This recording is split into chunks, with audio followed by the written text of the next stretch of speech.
الله الرحمن الرحيم.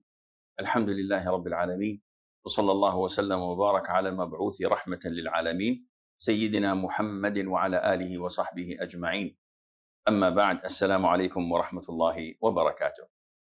This is a brief introduction of how our Prophet ﷺ used to pray.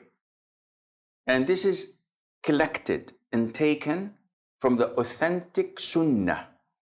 And this is extremely important because it was he, sallallahu alayhi wa sallam, who said, "Pray as you have seen me pray." I haven't seen you pray, O Prophet of Allah, sallallahu alayhi wa sallam, but I have read the description of your prayer from your companions. And the hadiths that came to us are found in Bukhari, in Muslim, in Sunan Abi Dawood, Tirmidhi, Ibn Majah, An-Nasa'i, in Al-Mustadrak, in Musnad Imam Ahmad, Muwatta Imam Malik, so many books of hadith. You collect them, you check their authenticity, and then you implement it in your prayers. Now, the issue of prayer is important because it is one of the pillars of Islam.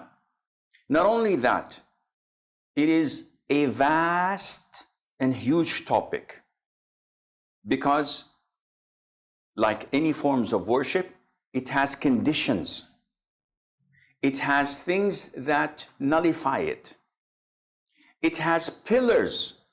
It has mandatory acts, and it has sunnah acts. And without the knowledge of all of these things, your prayer would not be complete. And this is the cause where a lot of the Muslims have dispute, argument. They have hatred and enmity towards one another simply because you're not praying like I'm praying. Simply because I follow a school different than your school. And this is totally wrong. Salat was made to gather people together. This is why we have congregational prayer. This is why when the Prophet ﷺ used to straighten the rows of the worshippers, he used to say to them, "Do not differ. Do not go against one another, so that Allah Azza wa Jal would not differ your hearts." And this is what we're having at the moment. So this is a brief description. I don't claim that it is the perfect description, but at least sharing with you that I know would inshallah elevate the level of our prayers to the level we want, bi'ithnillahi azza wa jal. So first of all, there are conditions, and these conditions must be fulfilled. And the definition of condition, according to the jurors, is that a thing, without it, the form of worship does not exist. And if it is found and fulfilled, that is the condition, this doesn't mean that it has to be found. What does this mean, Sheikh? I'm confused. I'll give you an example, don't worry. One of the conditions of salat is wudu, ablution. So if I pray without ablution, my prayer is void. Simple as that, because the condition was not fulfilled. But if I make ablution, this does not mean I have to pray. I may pray and I may not pray. So when the condition is there, it doesn't mean that I have to perform the form of worship. But if it is not fulfilled, if it's not there, this means that even if I perform the worship, the form of worship, it is invalid. So what are the conditions of salat? There are many. Among them is, first of all, niyyah, or intention. And the intention, some make it as a condition because it comes before the prayer, and some make it as a pillar. And it's more likely to be a condition. So you have to know what you're doing. You have to intend it. And I will not go into the conditions of salat because this is a long topic. But I have to know whether I'm praying Dhuhr, Asr, Maghrib, Isha, or Fajr. I just can't say Allahu Akbar and during the prayer say, what is this? I think it's witr. No, this is not valid. Second condition, facing the Qibla. So if I know the direction of Kaaba, I have to direct myself to it. If I know it's there and I direct myself this way, then my prayer is invalid. Third condition is the entrance of the time of prayer. So I want to pray Maghrib, and I can see the sun is about to set, or half of it has disappeared, and I say, Allahu Akbar, your prayer is invalid. Why? Because the sun has to completely set and disappear for Maghrib to be due, and you can't pray before the time is due. Condition number 4, to cover your awrah. So for a man, I have to cover from the navel to the knees. This is my awrah. This is the private part that must not be shown. Without it, my prayer is invalid. Number 5 is to have purity. And purity is divided into 2 types. Wudu, which is uplifting the status of impurity. Or ghusl, which is uplifting the major state of impurity, the ritual impurity. This is number 1. Wudu or ghusl. Number 2, purity of my body. No najasa, no impurities on it. Purity of my clothes. And purity of the spot that I'm praying on. 3 types. These are the conditions. You can look for more details in the books of fiqh, but this is something you have to understand and know. Without it, your prayer is invalid. So be careful. We come to the prayer. I want to pray now. What do? I fulfill the conditions. Okay, my awrah is covered. I have wudu. I'm facing the qibla. The time is due for prayer. So what do? I intend. And how do I intend? Intention is in the heart. It's not something that you verbally say. So if I want to eat an apple, I don't say I intend to eat this green apple in front of me on the table. I just reach out and bite it. This is the intention. So my intention now, in my heart, I don't have to say anything verbally or mentally. I just intend to pray dhuhr. It is dhuhr time. I make wudu, I come and I stand. The intention is there. I begin my prayer with a pillar. What is this pillar? You tell me. Wrong answer. The first pillar of salat is not takbir. The first pillar of salat is standing up when you're able to do so. So for fard prayers, you don't have the option of sitting down because you're lazy or you feel tired. If you're able to stand up, it's a pillar that you stand up. This is pillar number 1. I'm standing up. I do pillar number 2, which is known as takbiratul ihram. The first inauguration takbir by saying Allahu Akbar. So now I have started prayer. The hadith of the Prophet ﷺ, وَتَحْرِيمُهَا التَّكْبِير. So it has to be inaugurated with takbir, the first takbir. Okay, Sheikh, you said Allahu Akbar and you didn't raise your hands. Yes, raising the hands is not a pillar. This is a sunnah. Whoa, I didn't know that. Well, now you know. This is why I'm here. So saying Allahu Akbar means that I've started praying. Now, the sunnah is to say Allahu Akbar, to raise the hands. If I don't raise the hands, sunnah is gone. The prayer is totally valid and correct. Okay, when to raise the hands, Sheikh? You have one of 3. Either before saying Allahu Akbar, or during it, or after it. Can you explain? Yeah, sure. Allahu Akbar, Allahu Akbar, Allahu Akbar. It can be raised before, during, or after. This is confirmed Sunnah of the Prophet ﷺ. So we move on. When I say Allahu Akbar, raise my hands, the Sunnah is to put the right hand over the left hand on the chest, as per the hadith of Wa'il ibn Hujr, may Allah be pleased with him. And this was a confirmed Sunnah of the Prophet ﷺ, to place the right hand over the left on the chest. Well, the chest itself is an issue of dispute, because some authenticate the hadith, some don't. And those who don't differ whether to put it on the belly or to put it underneath the belly. But the most authentic is to put it on the chest. It's from here to here. So you put the right hand on the left hand on this chest while in the standing position.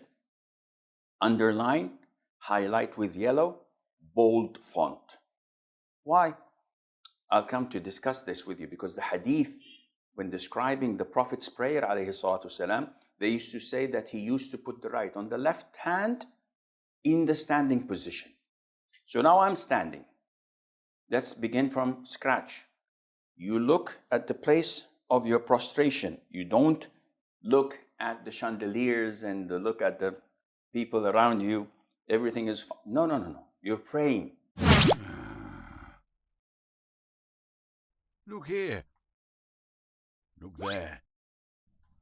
I asked Allah's Messenger, peace and blessings of Allah be upon him, upon looking hither and thither in prayer. He replied, it is a way of stealing by which Satan takes away a portion from the prayer of a person. Sahih Al-Bukhari, narrated Anas bin Malik. The Prophet, peace and blessings of Allah be upon him, said, what is wrong with those people who look towards the sky during the prayer? His talk grew stern while delivering this speech, and he said they should stop looking towards the sky during the prayer.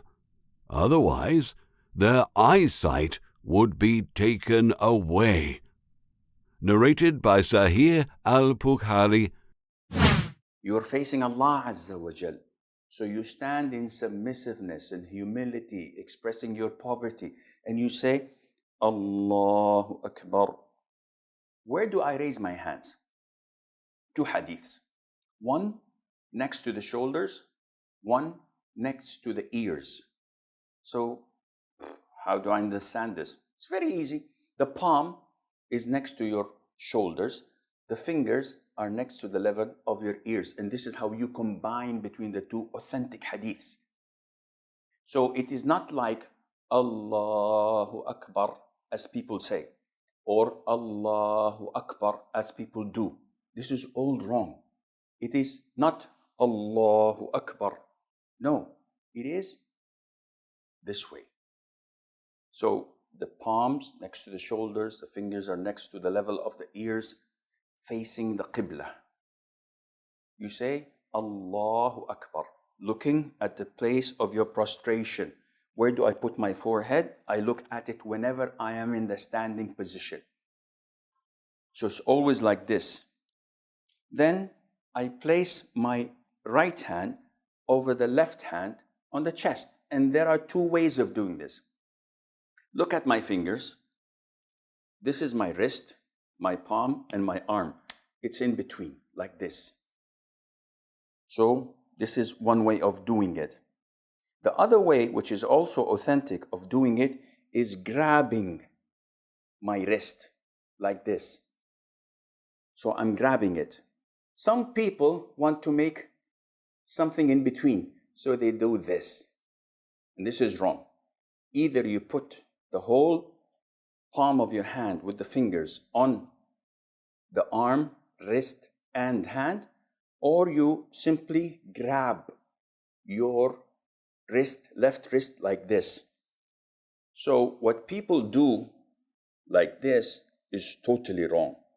Some brothers from Africa do this, and they tilt themselves. What are you doing? They said, we're preserving the heart. When was the last time you took an x-ray? Maybe your heart is on the right. Then we have a problem. Where are you getting this from? The sunnah is to stand idle, in the middle, not to the left, not to the right, as the Prophet used to pray, alayhi salatu wassalam. Capish? Move on. Do the takbir, put the right on the left, on the chest, and you don't have to put it like some of the brothers do this. This is extreme. Some of the brothers, maybe Allahu Akbar. This is too loose. Some of the brothers say Allahu. This is too extreme. Follow the way of the Prophet ﷺ. Be moderate. And don't make an issue of it. Some brothers say Allahu Akbar, and they pray like this. And you start, what are you doing? I'm following the school of so-and-so. No, this is wrong. What, is it wajib? Is it mandatory? No. Is it a fard? A rukun? A pillar? No. It's a sunnah. So don't fight over things that are sunnah. Prayer is more important than fighting over such issues. Finished? Okay. What do? We move on to another sunnah, which is called Du'a ul-Istiftah. So Du'a ul-Istiftah, there are different variations. One of the most easiest and popular, Subhanak Allahumma bihamdik, tabarak asmuk, wa ta'ala jadduk, wa la ilaha ghayruk. Very easy.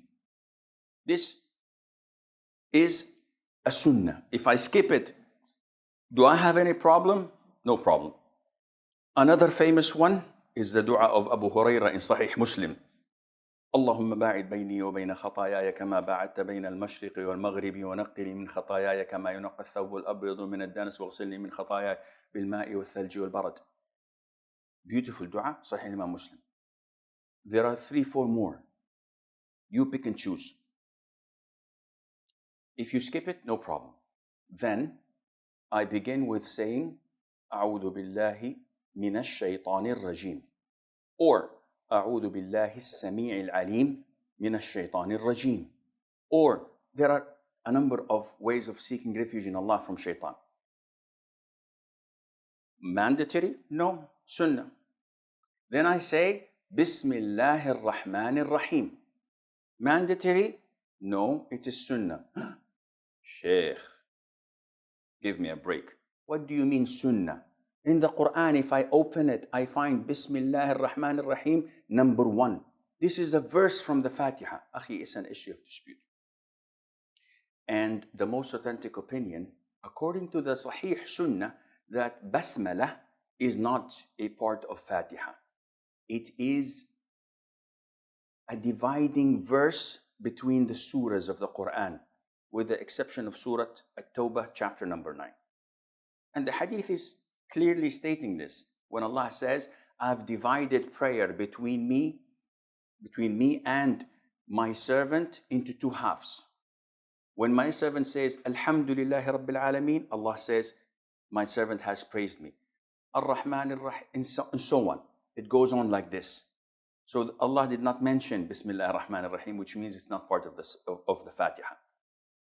But this is another topic, maybe we will discuss it later on.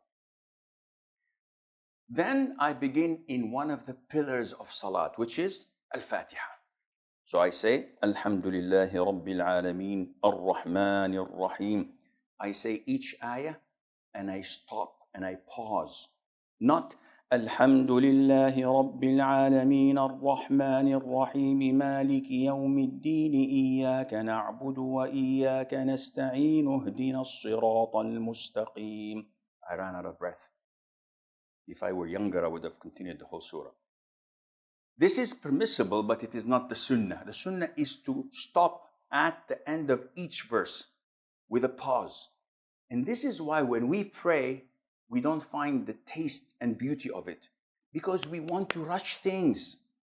While if you say, Alhamdulillahi Rabbil Alameen, Ar-Rahman Ar-Rahim, Maliki Yawmiddin, you find that there is tranquility, submissiveness, khushu' in your salat. You get closer to Allah Azza wa Jal. I finish Fatiha. This is a pillar.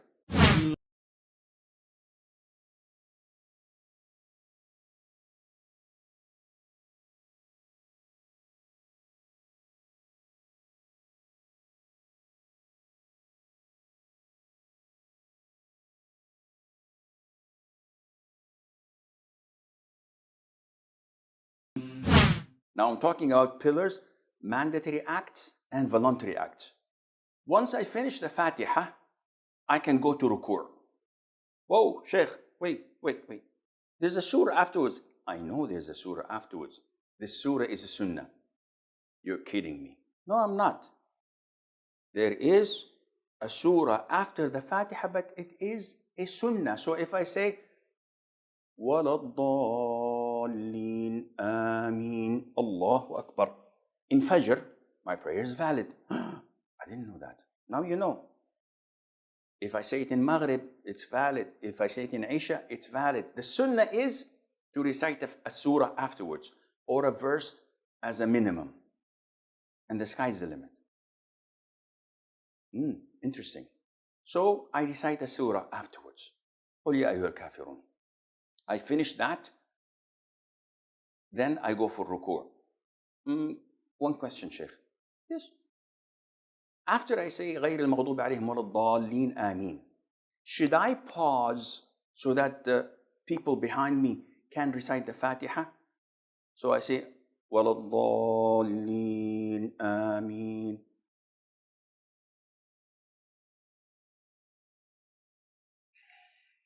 قُلْ يَا أَيُّهَا الْكَافِرُونَ. Oh, why did you stop?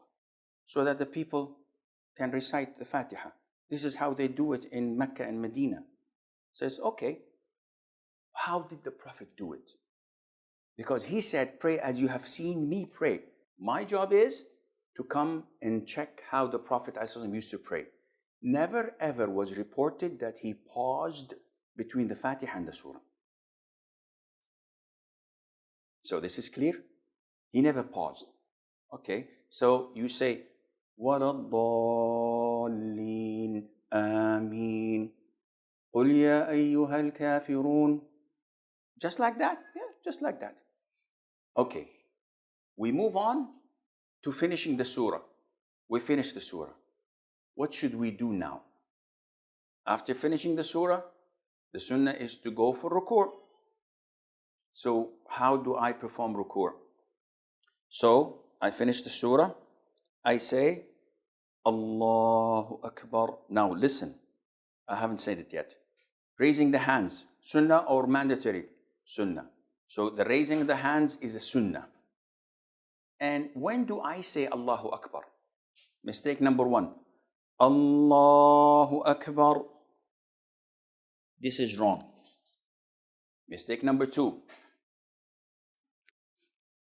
Allahu Akbar. Whoa. If these are two mistakes, then what should I do? You should say takbir while moving, not in the standing position and not after you've reached your ruku'. So that it's called takbir of movement. So this is the way it should be. Allahu Akbar. So while moving, saying the takbir. What is the ruling of the takbir, Shaykh? This is wajib, mandatory. Meaning that if you purposely skip it, your prayer is invalid. And if you skipped it out of forgetfulness or an error, you have to compensate this by sujood as-sahw. So I go to the ruku' position. And what I do is the following. Allahu Akbar. Now in the ruku' position, I have to do the following. Number one, my palms of the hands are spread and grabbing my knees like this. So the fingers are spread. My back is straight. So it's not like this, and it's not stretching out downwards. The sunnah is to keep your back straight, as if someone puts water on it, it will remain. It would not spill. I don't know how bad I'm doing this or how I'm doing this. I don't see myself, but I try my level best to do it according to the sunnah. The head, as described in the hadith, should not be pointed up like this, and it should not be tilted down like this. So it should be normal way of doing it. So this is the ruku'. Now you ask me, where should I look, Sheikh? It's an issue of dispute. Sheikh Al-Albani says, in the standing position, we were told to look at the prostration spot. But in the ruku', there is no mentioning of that, which made some scholars say, you should look at the spot of your sujood, prostration, like Sheikh Ibn Uthaymeen. But this would be proven to be difficult, because if you do this, when you're doing ruku' and you're looking at the position of your prostration, you will find that your head is a bit tilted. So Sheikh Al-Albani says, either you look between the area of your prostration and your feet, so in the middle, or you look between your feet, like so. And this area is something that is open. The Prophet did not mention, alayhi salatu wasalam, any specific place. The companions did not describe any specific place. So inshallah, it is more than possible to do whatever you think is best for your salat. Now, after finishing my ruku', during it, I have to repeat the dhikr. And what is the dhikr? I have to say, Subhana Rabbi al-Azim, which is mandatory. And 1 is the minimum. 3 is recommended. The sky is the limit afterwards. I can say Subhana Rabbi al-Azim. I can say Subhana Rabbi al-Azim wa bihamdih. I can say Allahumma laka raka'tu, bika amant, wa laka aslamt, خشع لك سمعي وبصري وعظمي ومخي وما استقلت به قدمي. Different kinds of dhikr you can say. The minimal requirement is 1, Subhana Rabbi al-Azim. This is mandatory. You cannot play with it. So we say, Subhana Rabbi al-Azim, while I'm in the ruku'. Among the mistakes people do is like this. Subhana Rabbi al-Azim. So they say it while going down or coming up. And this is not valid. You have to say it when you are totally in ruku', relaxed, every bone is back to its place, by saying Subhana Rabbi al-Azim wa bihamdih once, enough. Then while rising up, you say Sami Allahu liman hamida, and you raise your hands again. So we raised our hands in the inauguration takbir. We raise our hands when we go for ruku'. We raise our hands when we rise up from ruku'.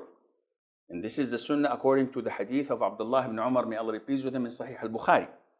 And he's describing the Prophet's prayer, alayhi salatu wasalam. And we say, Sami Allahu liman hamidah.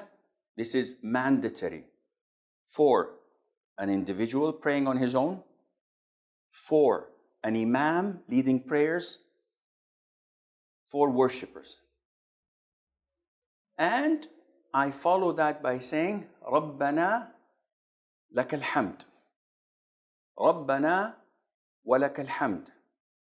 Allahumma Rabbana lakal hamd. Allahumma Rabbana wa lakal hamd. Either one of these 4 does the job. And this is said by the imam, by the individual, and by the followers. Which means that if I'm praying behind an imam and he rises from ruku' saying Sami Allahu liman hamidah, I, as a follower, do not say Sami Allahu liman hamidah. I just answer what he has said. So I've raised or I raised and I got up from ruku' position saying Sami Allahu liman hamidah, Rabbana wa lakal hamd. There are a lot of adhkar I can say afterwards, but this is what's essential. You can say ملء السماوات وملء الأرض وملء ما شئت من شيء بعد. You can say ربنا ولك الحمد حمدا كثيرا طيبا مباركا فيه. And do I place my hands on the chest or leave it on the sides? Either way is possible. What do you suggest, Sheikh? I personally follow the hadith of Wa'il ibn Hujr, which says that whenever the Prophet ﷺ raised from ruku', whenever the Prophet ﷺ stood up, he used to put the right on the left on the chest. So now after I've risen from ruku', what is this position called? Is it sujood? Is it ruku'? What is it? It's standing up. So according to the hadith, then I should do this. The majority of scholars say no, you have to put it on your side. But there is not a single hadith that stated that the Prophet used to put his hands on his side in any position. So it's an issue of dispute, but akhi, again, this is a sunnah. You put it on your chest, you put it on your side, there's no problem. Don't make an issue out of it. Don't label people or classify people or think that people are better than you or worse than you. No. Just leave it as it is. This is the conviction. Leave them. So I'm in the ruku' position. Subhana Rabbi al-Azim wa bihamdih. Sami'a Allahu liman hamidah. Rabbana wa lakal hamd hamdan kathiran tayyiban mubarakan fih. سمع الله لمن حمده.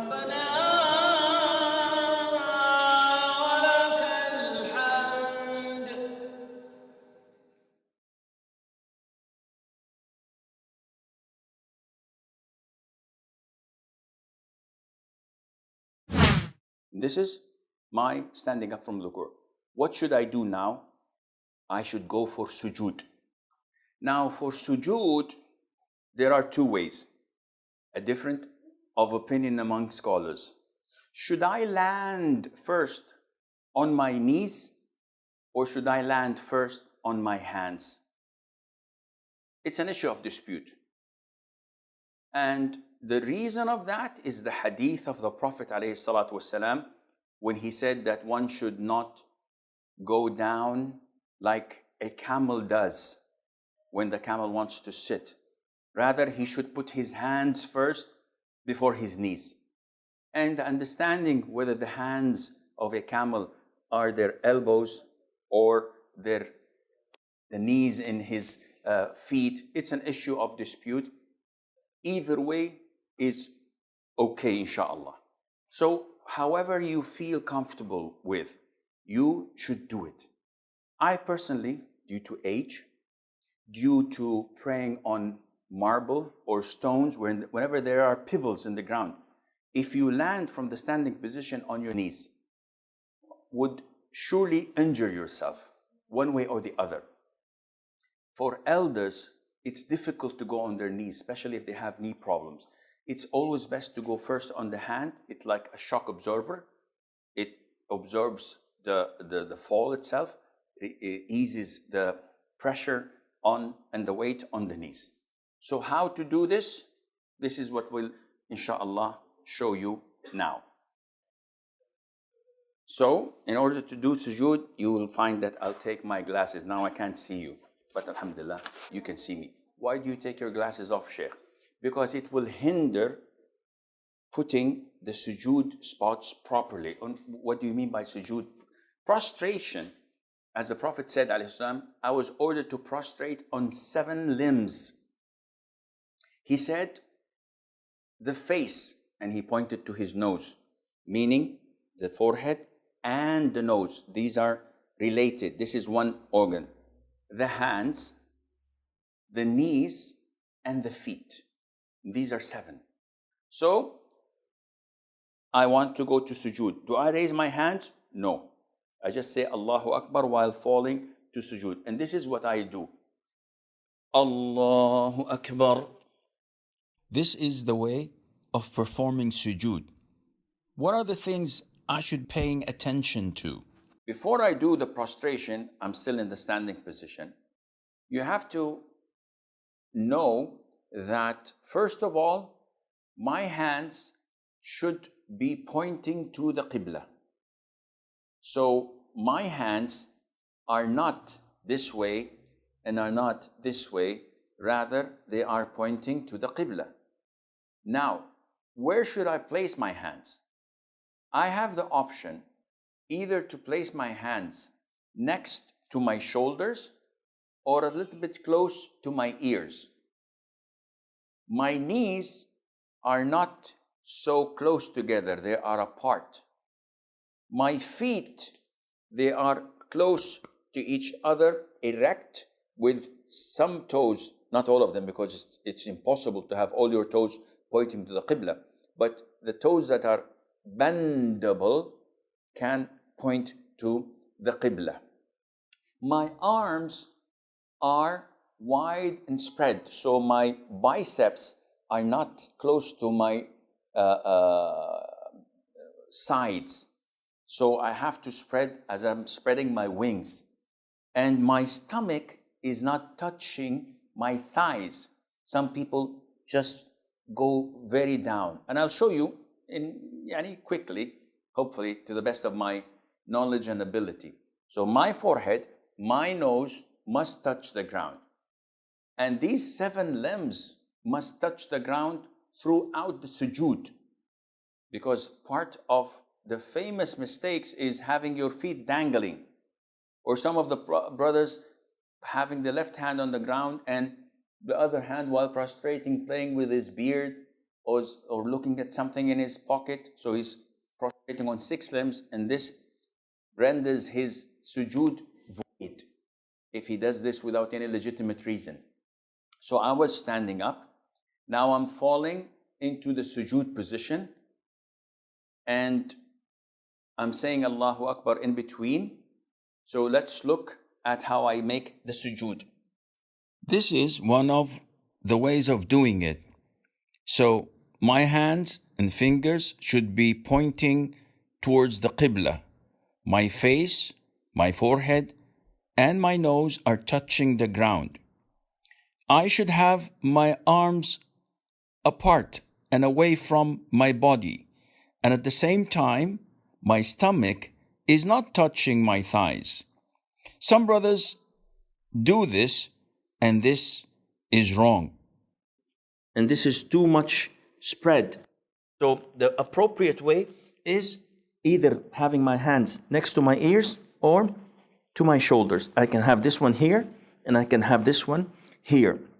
Look at my feet. They are touched together, not far away. They are touched together with my toes bent towards the Qibla as much as possible.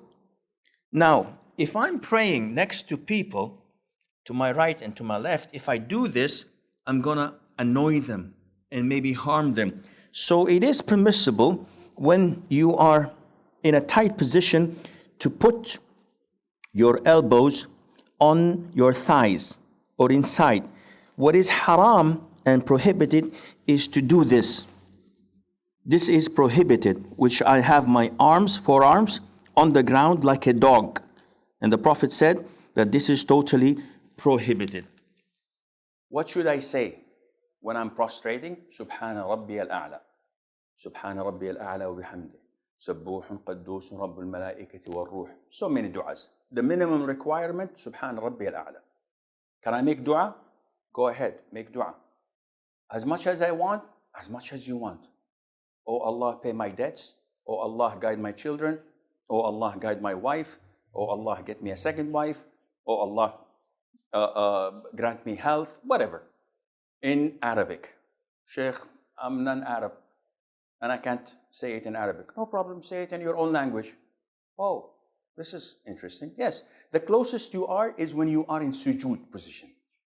So if I'm in my sujood position and I would like to sit between the 2 prostrations, I say, Allahu Akbar. And I sit on my left foot. This is called iftirash. and I erect my right foot with as many possible toes towards the Qibla. My hands are on my thighs and my knees, so it's in between. The area is possible. You don't have to do this. You don't have to do this. It's here. Sit normally. Don't be so technical. Sometimes people are so technical, they forget the prayer, they forget what you're reciting, and just think, oh, am I doing this right? Am I doing this wrong? Be natural. Follow the Sunnah, acknowledge that this is a Sunnah, the way of the Prophet, and do it naturally. And when I sit like this, I say, Rabbi ghfirli. Minimum is once. I can say 10 times, 10, 20 times. I can say 2, 3, 4, whatever. Rabbi ghfirli, Rabbi ghfirli. Issue of dispute. Is saying Rabbi ghfirli mandatory or Sunnah? Some scholars say it's Sunnah. I am inclined to say that it is mandatory because the Prophet ﷺ always used to say it. Any other dua? Yes, there is a longer dua. Rabbi ghfirli warhamni wa'afini wajburni wahdini warfa'ni. All of this is possible. This is the prostration or the sitting between the two prostrations. It's called iftirash. And if you would like to show it from behind, I'm sitting on my left foot and my right foot is erect. This is the Sunnah. Sheikh, I have problems with my right foot, so can I put it down like this? No problem. Sheikh, I'd like to sit with 2 feet on one another because this is the only way I feel comfortable. No problem. Your prayer is valid. You will lose the reward of the Sunnah, but your prayer is totally valid, akhi. No problem. Not only that, Abdullah ibn Umar, may Allah be pleased with him, at the end of his time, he used to sit cross-legged. And when some of his companions followed him, he said, no, this is not the Sunnah. I'm doing this because of my knees. You should sit like the Sunnah. But the position is what? Sitting. So no matter how you sit, the right thing, but the more you are following the Prophet, the better it is for your reward. I must do a second sujood. And it's the same format. I say, Allahu Akbar. The same thing exactly, Subhana Rabbil A'la. Now, after I finish my sujood, I have to rise up to the second rak'ah. There is a sunnah that is called Jalsatul Istiraha, where I stand up. Before I stand up, I give a small pause. And then I say, Allahu Akbar. So when standing up, one should not stand with 4 fingers between the 2 feet, like some schools of thought say. And you go to the masjid and you find the people standing like this. What is this? If you want to answer the call of nature, go ahead, but don't come to the prayer when you're this tight. So this is, the way I'm standing is wrong. Some brothers, when they want to come and pray, they do this. Why? He says, the one on the right is far away from me, and the one on the left is far from me. And the brothers is doing this and doing this. Akhi, what are you doing? This is done in karate, in taekwondo, but not in prayer. So how should I stand? Stand normally, akhi. The width of your shoulders should be relevant to the distance between your 2 feet. Don't stand like this, because this is not pointing to the Qibla, and don't stand like this, because this means you have to see your orthopedic surgeon. You have a problem with your knees, but stand in a normal way, either like this or a little bit away from each other. Make it natural the way you stand. So I rose to the second rak'ah. Do I raise my hands? No. I simply say Allahu Akbar and resume my second rak'ah exactly as the first rak'ah. And I recite the Fatiha. I recite an optional surah afterwards, as according to the Sunnah. Now, one thing that we need to pay attention to, and 90% of Muslims are doing, unfortunately, it is a mandatory act of reciting the Quran, of making dhikr, of making dua, is to move your lips. What do you mean, Sheikh? If you pray the Fatiha like this, I just said Ameen in my head. I did not move my lips. I did not move my tongue. Your prayer is invalid. Oof, invalid. Yes, it's totally invalid. Why? See, when I think of punching my cameraman in the face, or taking the wallet of the man sitting there and robbing him of his money, I didn't utter it, I didn't act upon it, there is no sin on me. Whatever goes in my mind, there is no sin. Likewise, if I just simply recite the Quran in my mind without moving my lips with it, it does not count. It's just scanning things in my head. I have to say,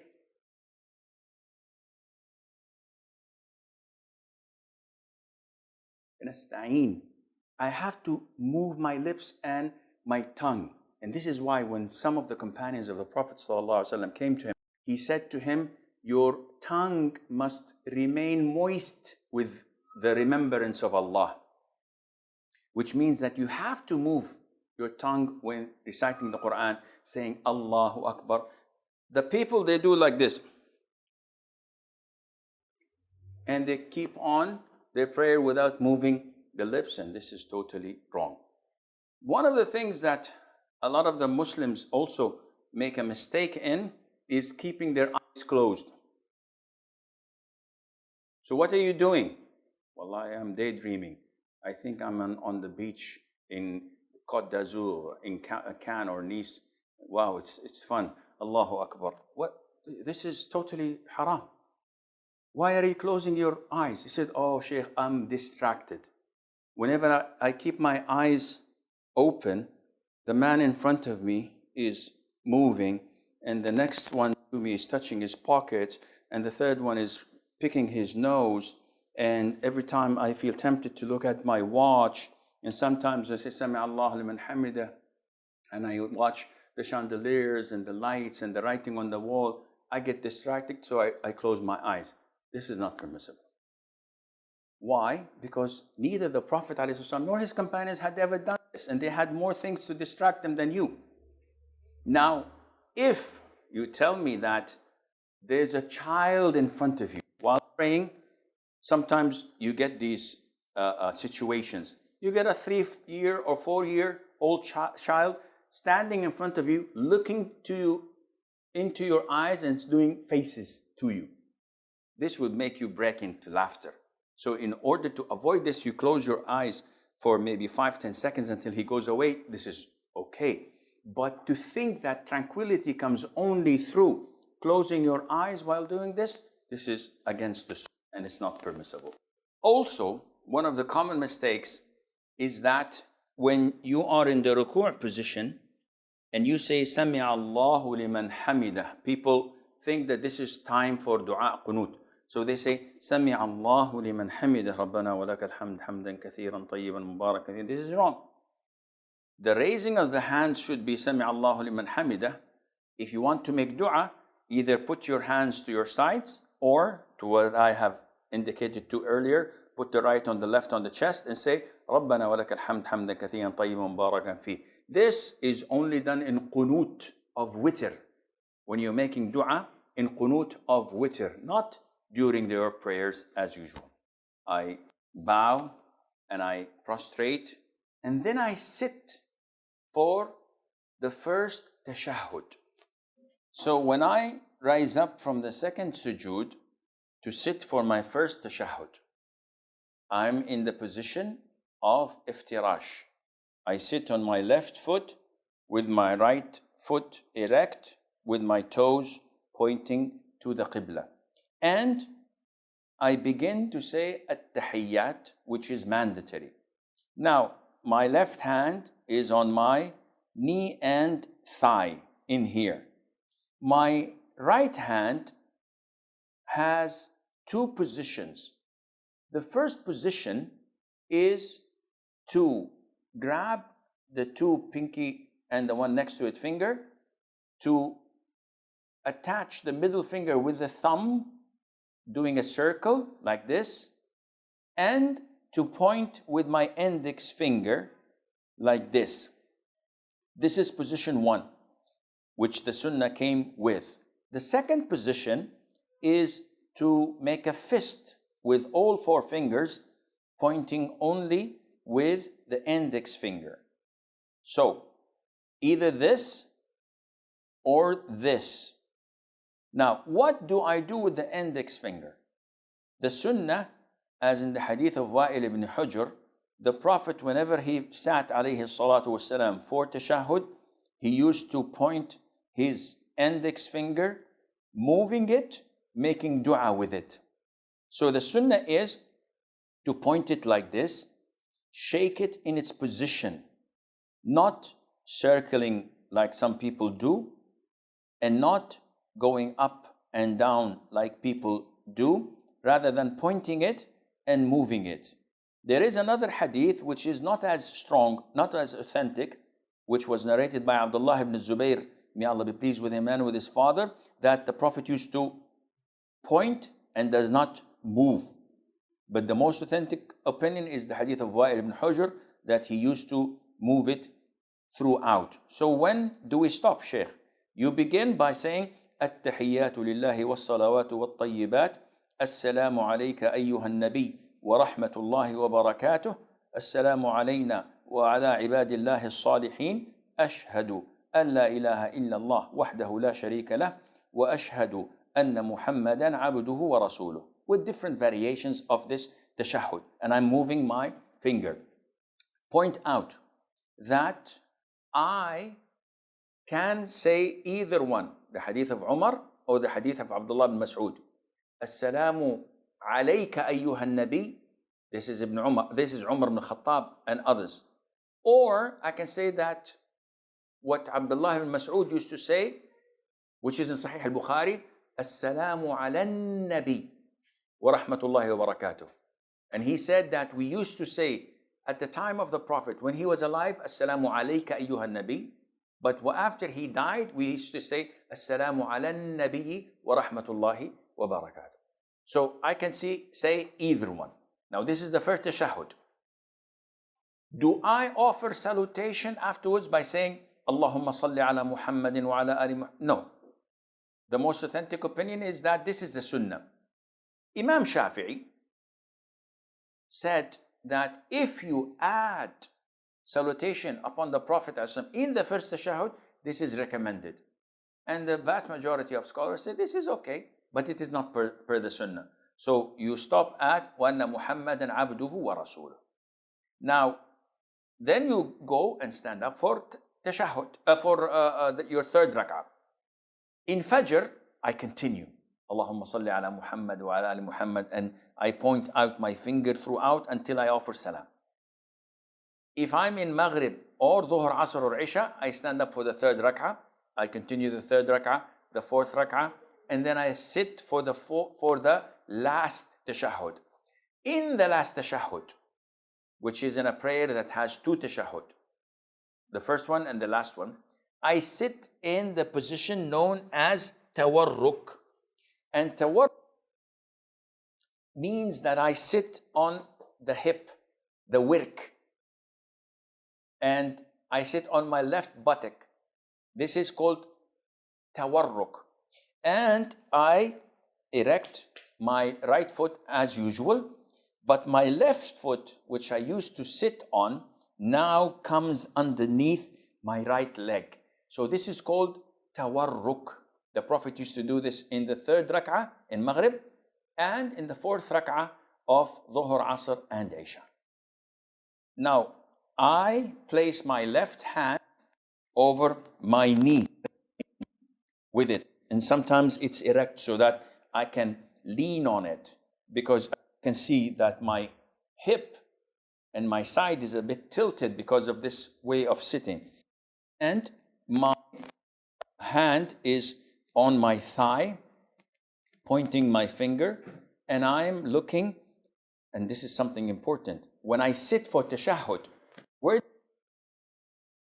the hadith, the authentic hadith states the Prophet used to look at his index finger.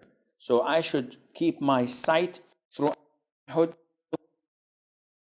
while wiggling it or moving it in its position, shaking it. And this is the sunnah. Some scholars say you can also look at the position of your prostration, but the hadith proves that this is doing it, and that is looking at your. I recite صل على محمد وعلى آل محمد كما صليت على إبراهيم وعلى إبراهيم إنك حميد مجيد اللهم بارك على محمد till the end. And then it is recommended to say or seek refuge in Allah from the four things. اللهم نعوذ بك من عذاب جهنم وعذاب القبر من فتنة المحيا والممات من فتنة المسيح الدجال. And then I can ask whatever I want, same as sujood, because this is a place where the Prophet told us alayhi salatu wasalam, that you should select whatever you want from dua in this position. So I ask for Allah's forgiveness, I ask for Allah's provision, I ask for Allah's health, to guidance, etc. And then recommended to conclude before salam by saying, Allah ala dhikrika wa shukrika wa husni ibadatik. This dua of Mu'adh ibn Jabal, some say it's before salam, others say it's after salam. I'm inclined to say it before salam because this is the time of dua. And then I offer salam. And how do I offer salam? I say, Assalamu alaikum wa rahmatullah. Assalamu alaikum wa rahmatullah. If you notice, I did not pause. I did not say, Assalamu alaikum wa rahmatullah. Assalamu alaikum wa rahmatullah. It's not this way. And it's wrong to say it. People say, Assalamu alaikum and then turn. No, it should be simultaneous. Assalamu alaikum wa rahmatullah. Assalamu alaikum wa rahmatullah. And the sunnah is to make those behind you see your cheek. So you don't say, do this. So they see your cheek, as they reported it in the companions. We used to see the whiteness of his cheek, alayhi salatu salam, to the right and to the left. Among the common mistakes, your hands. In the tashahhud, after you finish, people usually do this. What is this? It's a sign that they have concluded. Who are you signing this for? So while in the tashahhud, they finish the tashahhud and the imam is still praying. So they say, Allahumma inni ala dhikrika wa shukrika wa husni ibadatik. By the way, guys, I'm finished. Some of them in salam, they would say, Assalamu alaikum wa rahmatullah, Assalamu alaikum wa rahmatullah, as if they're giving right indicator, left indicator, they're driving. I think it's part of driving lessons. No, it's wrong. You don't have to do this. You're not turning right or left. So doing this is prohibited. The Prophet saw the companions moving their hands while in prayer, and he said, do not do this like the tails of wild horses. You know, the tail of the wild horse is always wiggling and upright. And the Prophet prohibited them from saying this. And it is important to learn how to pray according to the Sunnah, and that you're doing this for the sake of Allah Azza wa Jal. Some of the brothers in the standing position, when they're praying, and the end of the surah is min al-jinnati wan-nas. The Imam is reciting, and I'm praying behind him. The moment he says min al-jinnati, he lets go. What is this? This is indicating that I know that this is the last verse of the Imam and that he's going for ruku'.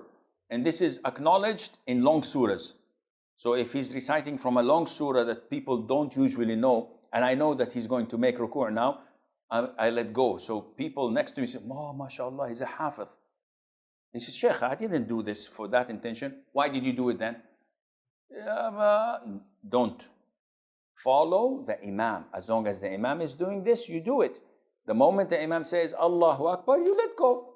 But not fulfilling this and doing it before the Imam means that there's something wrong. Either you want to inform people that I know the surah and I know that he's going for ruku', I'm a smart man. Or there's something wrong, I don't know what. Another thing that a lot of the Muslims fail to do is the moment the Imam says, Assalamu alaikum wa rahmatullah, you find the congregation doing this. And if the Imam take his time to do the left one, they say, come on man, I'm waiting. Imam, what are you doing? Come on, yahi, my neck is hurting. So they do this, and this is totally wrong. They should wait until the Imam says, Assalamu alaikum wa rahmatullah, Assalamu alaikum wa rahmatullah. Now they say their first taslim, Assalamu alaikum wa rahmatullah, Assalamu alaikum. So it is wrong to do taslim with the Imam when he first does his first. No, you have to only move after he finishes the salam. Also, a very common mistake is how you follow the Imam. What do you mean? The companions of the Prophet ﷺ told us in an authentic hadith that when we used to pray with the Prophet ﷺ, we did not bend our backs. Now they're in the standing position, their backs are straight. We never bent our backs until the forehead of the Prophet ﷺ touched the ground. Whoa! Meaning that if the Prophet says, Allahu Akbar, they wait until his head touches the ground, then they start descending. The vast majority of people, the moment the Imam says, they immediately go and fall. Maybe they're fitter, faster than the Imam, so they raise him and they go to prostration before the Imam, and this invalidates their prayer. So you be careful. You do not move from the pillar you're doing to the following pillar until the Imam reaches it. So in ruku', he says, Allah, you don't, until he bends. Then you bend. When he says, Sami Allahu liman hamida, once he's erect and standing, you stand up and you cascade this to all your prayers. People ask, when we stand in the direction of Qibla, so how pinpoint should we be exact in our direction? Well, the Prophet told us the answer. The sisters say, are our prayers similar or different to men prayers? A lot of the sisters also ask about their attire when praying. How do we pray a traveler's prayer? What are the conditions where tayammum is allowed in order to pray? How to pray the missed rak'ah? There are people who kiss their thumbs during adhan and iqamah when Ashhadu anna Muhammadan Rasulullah is said. Is there any proof of this? Definitely not. Question: can one pray Sunnah of Fajr after the Fard Salat?